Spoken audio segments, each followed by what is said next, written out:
All right, this is Dave Scovolds with the Minnesota Department of Labor and Industry, and we're going to get started. I'm in the Labor Standards Division here at the Department of Labor and Industry, and I'm letting people in as we go. The setting we have is having you come in unmuted, so if you wouldn't mind muting yourself. And this is a webinar to review the Earn Sick and Safe Time grant opportunity. And I'm going to start sharing my screen so we can start going through the basic presentation. But as we get started, I want to say a couple things. And as I'm letting more people in. First is that this is just this is a basic presentation. So a lot of this information will be similar or repetitive to information that is available through the RFP that's on our website, and we will navigate to the website and go through some of the documents. But this is primarily an opportunity for those here to ask questions, to get information that you might not be able to get through the RFP and the application process. And of course, we do want to review all those. We are going to review those documents and information. A couple other things I'll say off the top is, so I'm in labor standards, and again, labor standards is, I think I'll take this opportunity to start sharing the screen. Let's see.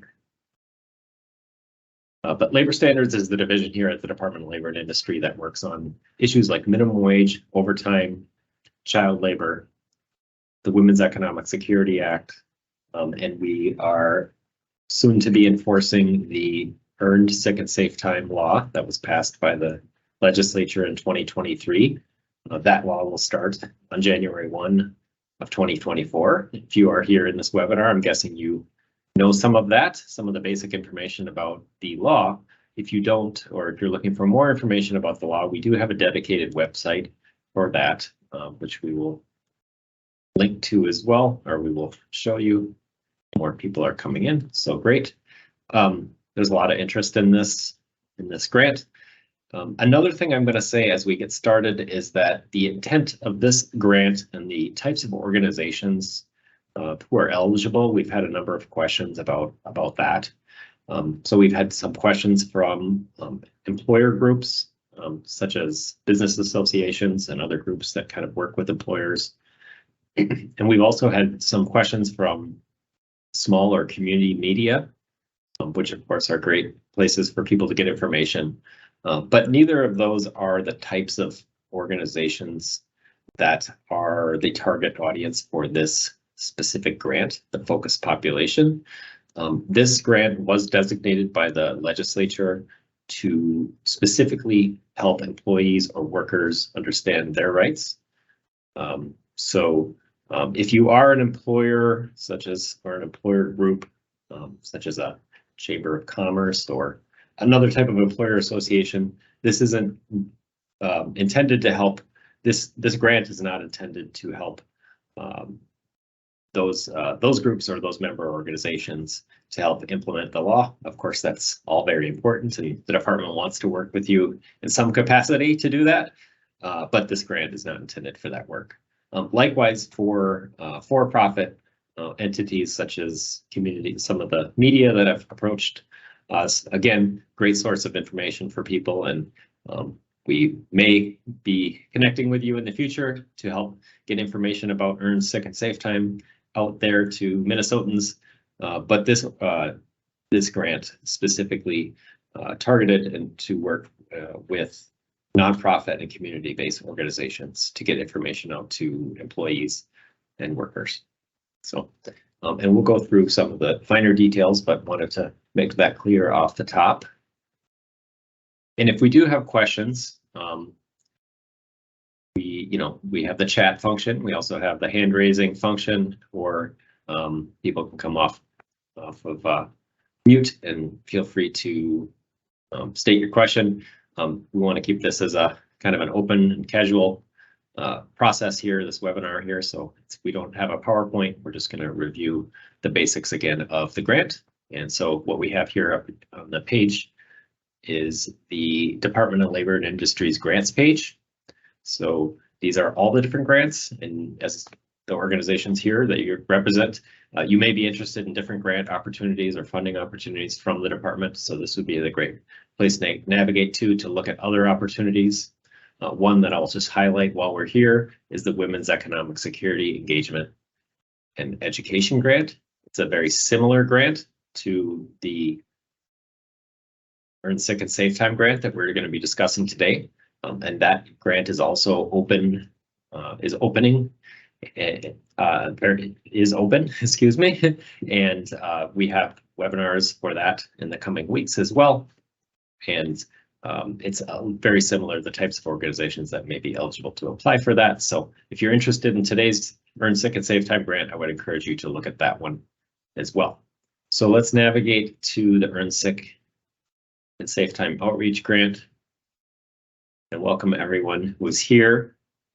And I also want to introduce Betsy Adamson, whose name you may have seen on some of the application materials. There's Betsy. Hi. Betsy also is at the Department of Labor and Industry and is administering this grant opportunity.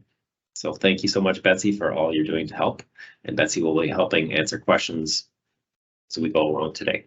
So here's the web page. Some of you, I'm guessing most of you have seen this by now, but the basics of the grant are that $300,000 in total is available. So that will be dispersed to different organizations that are grantees at the end of this process, the application process. The grant applications will be due on August 28th. So they're open and people are encouraged to apply as soon as possible, just to get that in, but it doesn't help score more points or anything to get it in earlier. But so it is, the deadline is August 28th at 11:59 p.m. we see there. And we have some webinars. One of them is right now, and there's another one on August 10th if you'd like to attend the second one. We will be announcing the grant recipients on September 22nd. We do have a review process that will be taking place between August 28th and September 22nd. And then the performance period or the work starts under the grants on October 1 of 2023. And it is based on the fiscal year of the state. So that is it doesn't go for a full year. It only goes through June 30th, 2024. And we anticipate that there will be another year of similar grants next year, as the legislature has allowed $300,000 for 2 years. So that would be likely to happen, and some of the same organizations or different organizations could apply at that point. So let's go back to something I kind of was touching on, and that's what is the objective, or what is the purpose of this grant, and that is to increase worker knowledge and understanding of Minnesota's Earn Sick and Safe Time through outreach, education, and technical assistance. So what does that mean? We have a lot of good examples in the RFP, and we're going to go through some of those. But that is the objective. So again, it's not, this specific grant opportunity is not focused on helping employers to understand their obligations or to implement Earn Sick and Safe, all very important, but not the purpose of this specific grant. And then eligibility, reviewing that again, we'll look at the final sentence here on the screen under the eligibility paragraph, and it says eligible organizations may include, but are not limited to, community-based organizations, service providers, worker centers, unions, legal service organizations, tribal governments, and education and faith-based organizations. So those are the types of organizations that we are looking for applications from.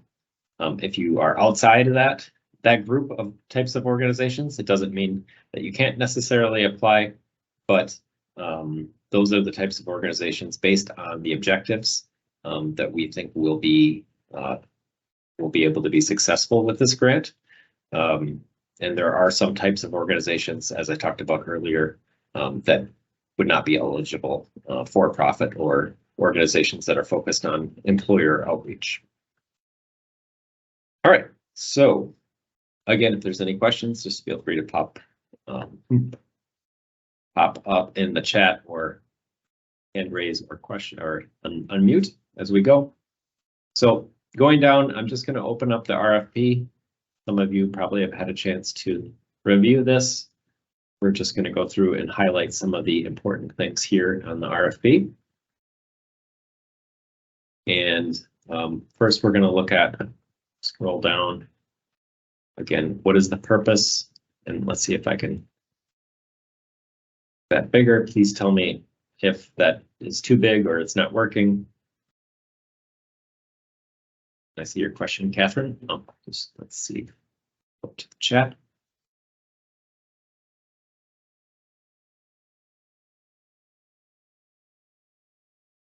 The RFP describes selecting. So I'm just, if there's a question, I'll go into it, but then we'll kind of go back through the outline I had for the webinar, but that's fine. I'm happy to skip ahead or around wherever people's interest is.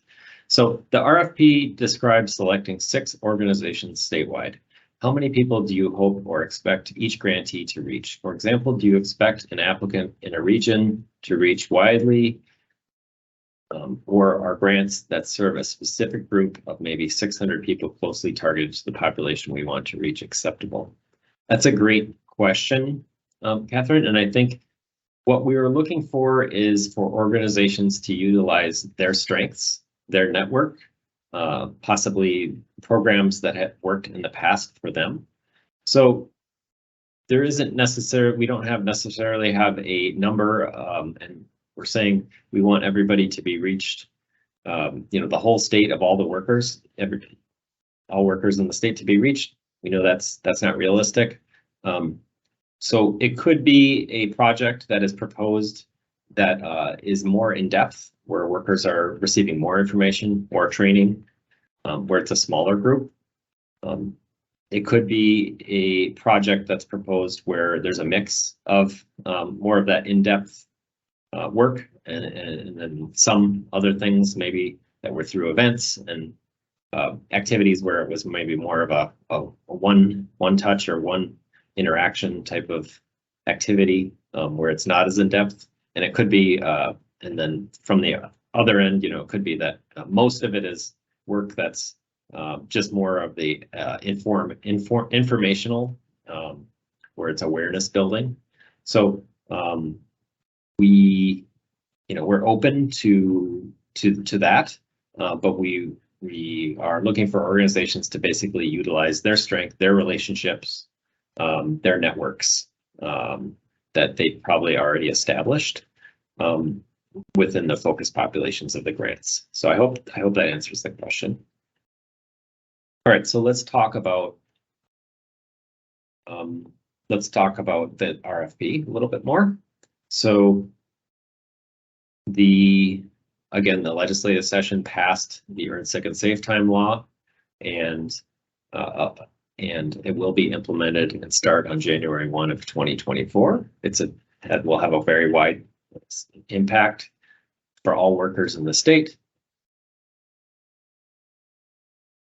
And the grant program seeks to reach Minnesota workers, so especially those who experience barriers that reduce access to legal rights information and remedies available, to educate them about new Earn Sick and Safe Time law through methods that are community-centered, culturally relevant, and accessible. So we are focusing and hoping that we can, through this grant, we can reach those that may be less likely to receive information through other traditional methods. Including, and let's look at the focus populations.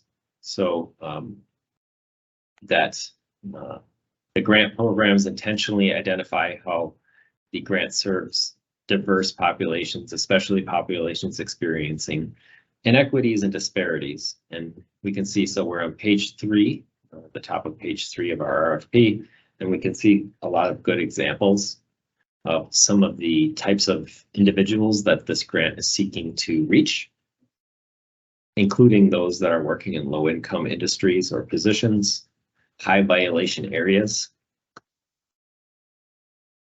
High violation areas are, some of those are listed there, and when we talk about high violation areas, we are talking about different areas where there are common labor law violations.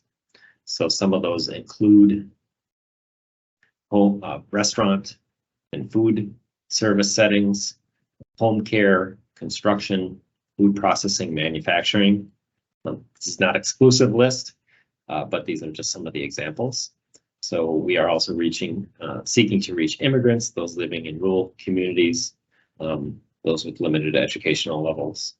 Additionally, we're hoping that there's applicants that apply that will be able to reach those that are impacted by the safe time portions of this law. So we talk about sick and safe time.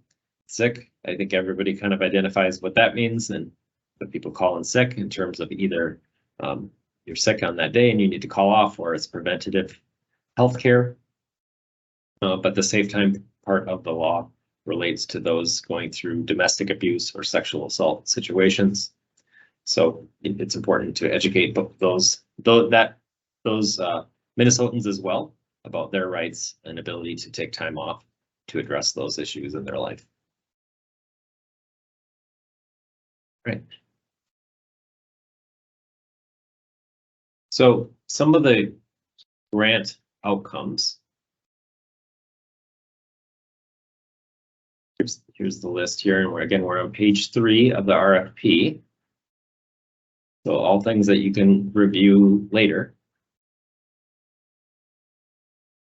Got more people coming in, that's great. So grantee organizations, some of the outcomes that we would like to see would be grantee organizations have increased their internal knowledge and ability and capacity around legal rights and remedies. So not only the education of workers and distributing information, building awareness, training, but also that the staff themselves build that capacity, because it's through those conversations and interactions that oftentimes things come up, conversations come up about a situation, and if staff are able to have some of that knowledge and training, then they're going to be able to distribute that to pass that on to workers and to employees. Okay, and then additionally, training for workers and individuals, and it could include, these are just examples, it could include receiving educational materials from the agency the Department of Labor and Industry has developed. It could be setting up trainings and educating about ESST or Earn Sick and Safe and the remedies that may be available if the employment situation is not correctly implementing the law. What do I do in that situation?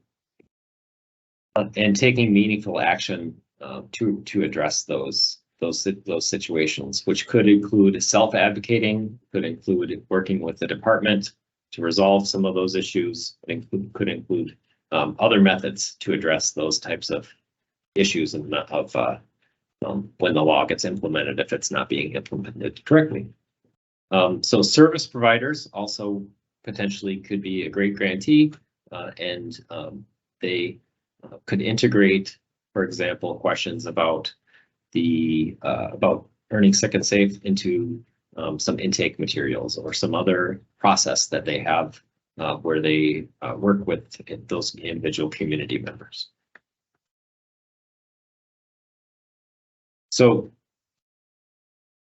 and this might be later in my part here, but I'm going to mention it here.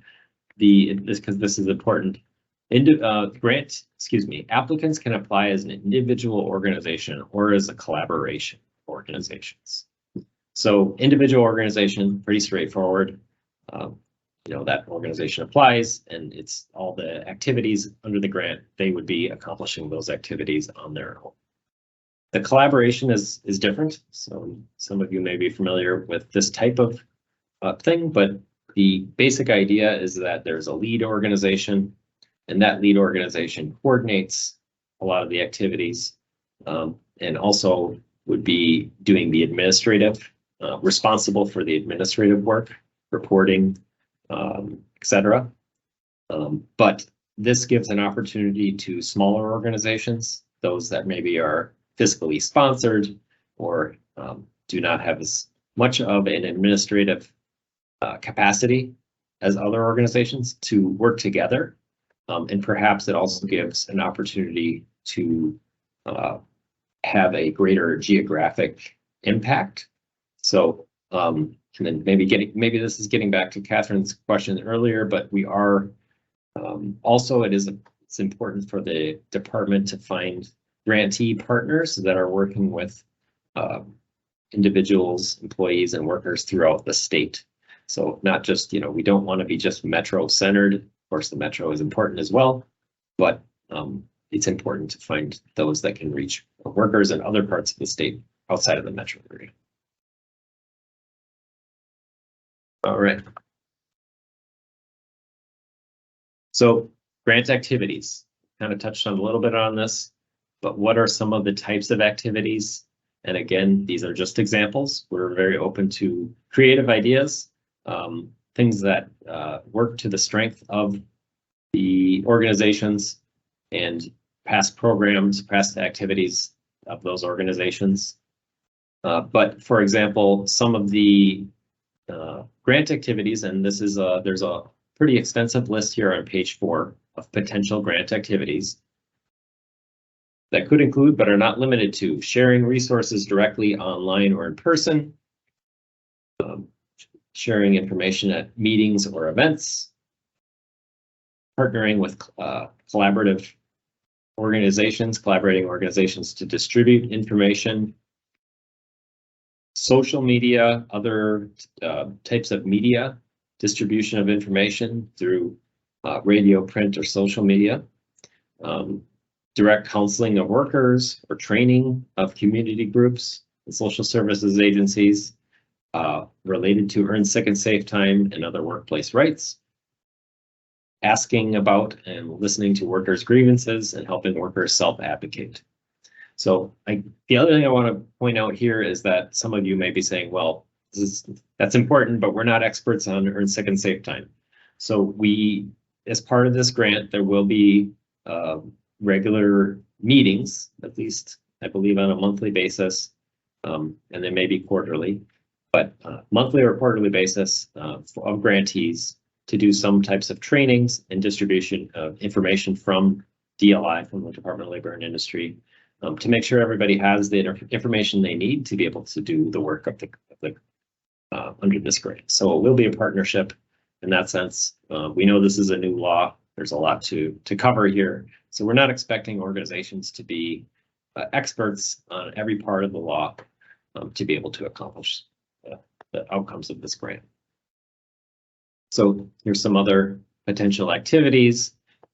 It could be that the grantee ends up hiring staff to work on the grant. Could be costs of advertising or printing materials, and staff participation in meetings, etc.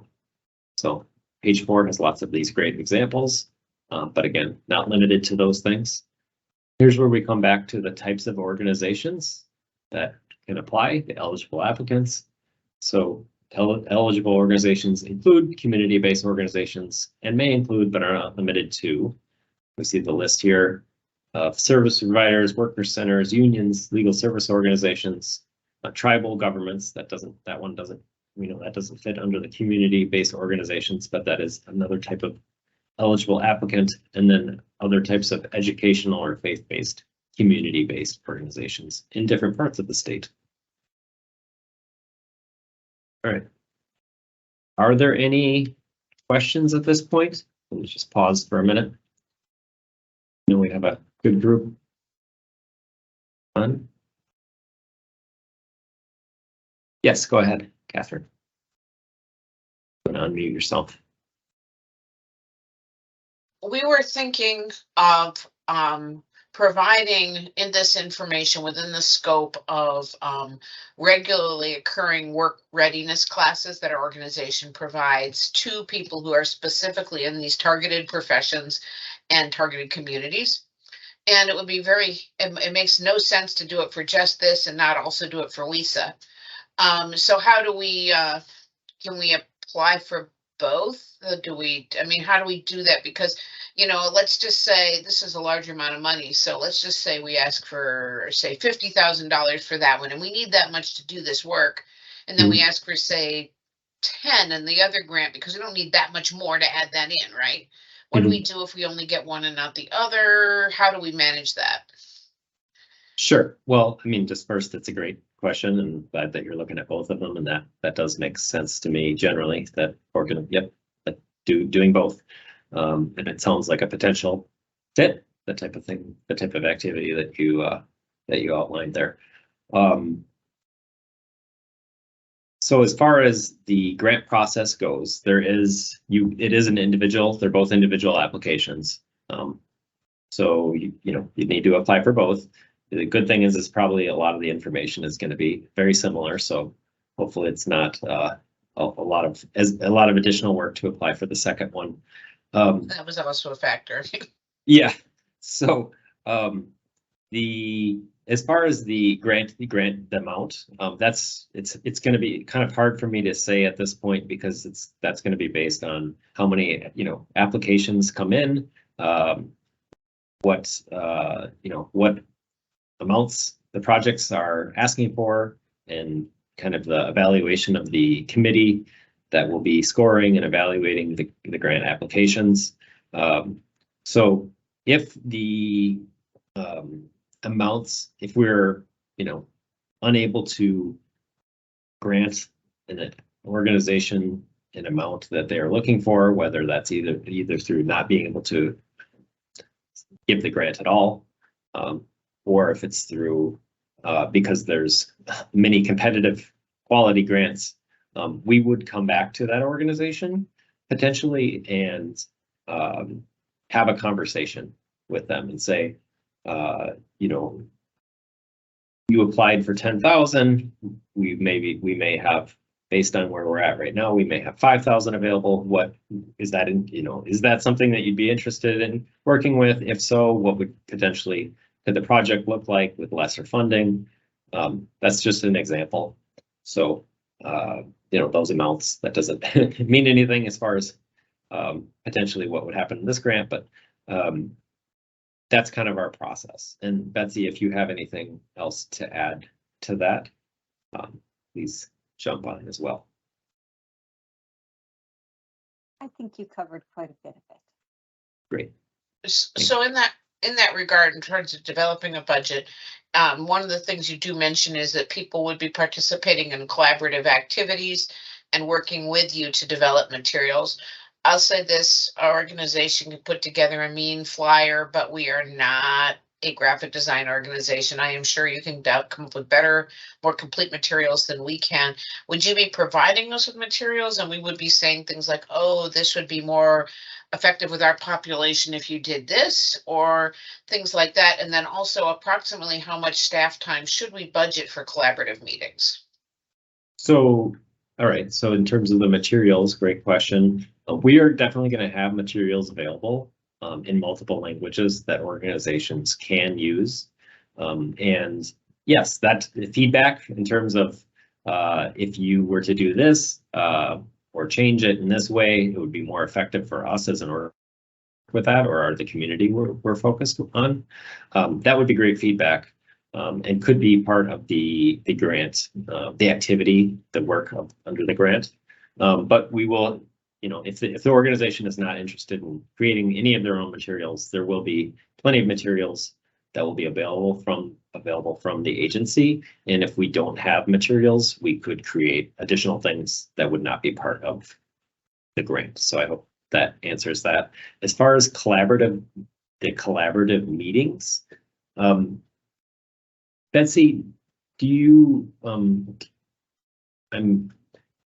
not remembering where in the RFP it stated the amount of meetings that we're planning to have. Maybe it wasn't specific here. I'm not recalling it either. I was thinking it was quarterly or every other month. I'll check back while you continue.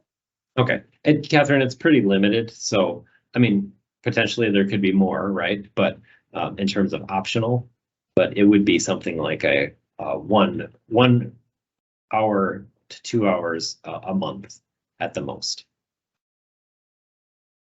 And Thank you. it could be a quarterly thing. Yeah, we have to double check that. Okay.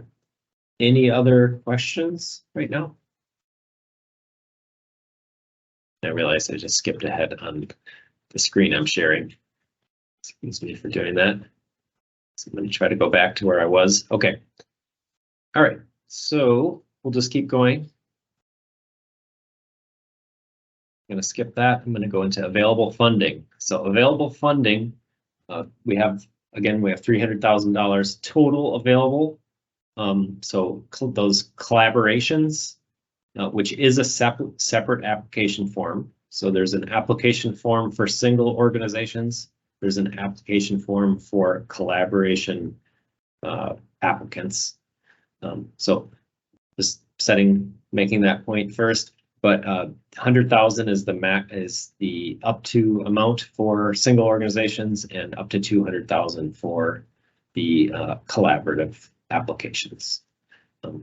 And there is a list of ineligible expenses. These are things that this is a state of Minnesota grant. So of course we have different state of Minnesota restrictions and rules around all types of grants that we work on. So these are the most of the standard exclusions, what is eligible and what is ineligible to receive funding, what types of activities, and I encourage everybody to review this section. So scoring. As you're going through and writing your application, it's good to kind of go back. This is a really nice summary in terms of what we're looking for in each section. So this is kind of really shorthand, 1 or 2 sentences to remind us, all right, what is this question asking? What are they getting at? And it's really a summary of what the questions are in the applications form. But this is a good place maybe after you've gone through and filled out your application and you have your draft done to maybe go back and reflect, does it kind of fit or match some of the descriptions here. So, and you can see what the scoring is. So it is a 100-point scale. There will be a review team that's going through and scoring all the applications. So, we can see here the different categories, and this reflects the application form. The questions are in similar order that are related to these criteria and these categories. Right. So there are reporting requirements. There will be quarterly reports that grantee organizations will need to submit. So that's important to keep track. These are I'm going to highlight here. These are the things that grantees will need to submit. So it's those that are familiar with state grants, probably this is normal or you're familiar with this, but for those that may not work with state grants that often, these are templates and forms and different types of information that is typical for grantee reporting. But some of them are invoicing, and some of them are related to tracking different grant activities, for example, participant tracking. So in that, we would want some information about who you're able to reach out to, who are you making connections with, how many people they are. That type of information would be in the participant tracking. All right.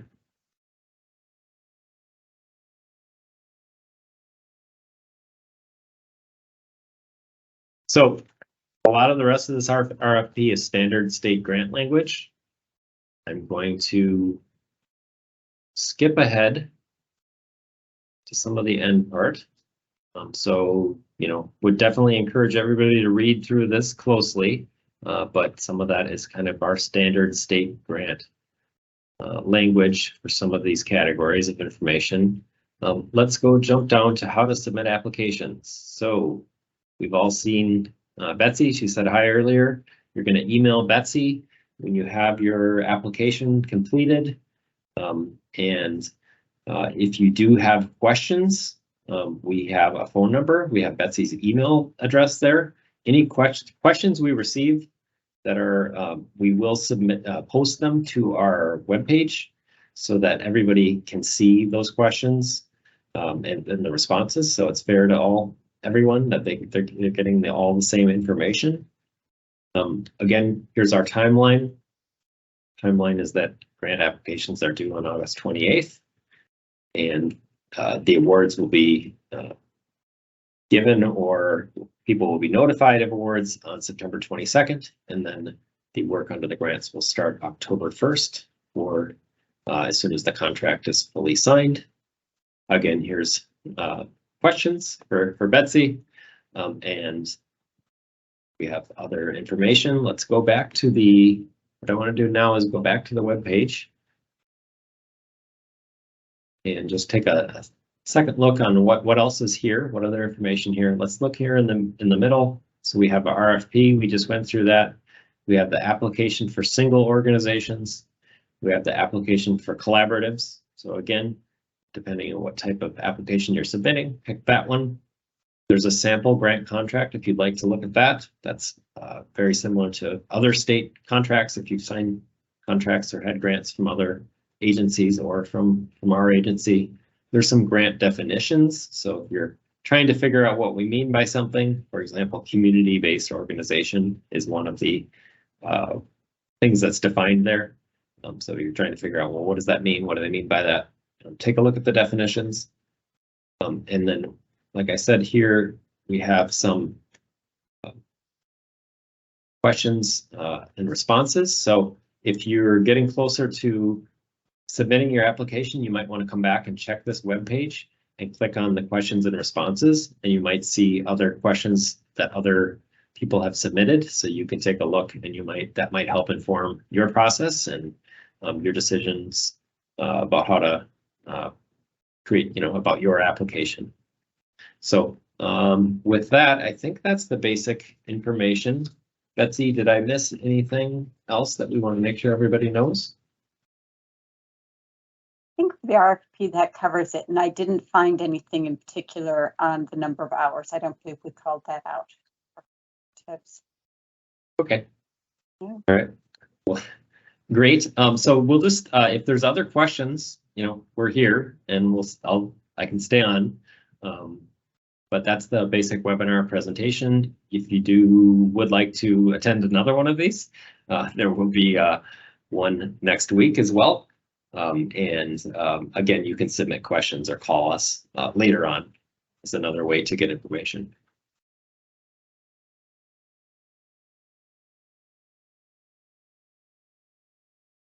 All right, well, again, really excited everybody came today, and we're looking for great applications. We're looking for great partners for this grant opportunity. And I'm happy to see all the interest. We are all happy to see all the interest, and looking forward to partnering with many of you on this grant as this grant work gets underway.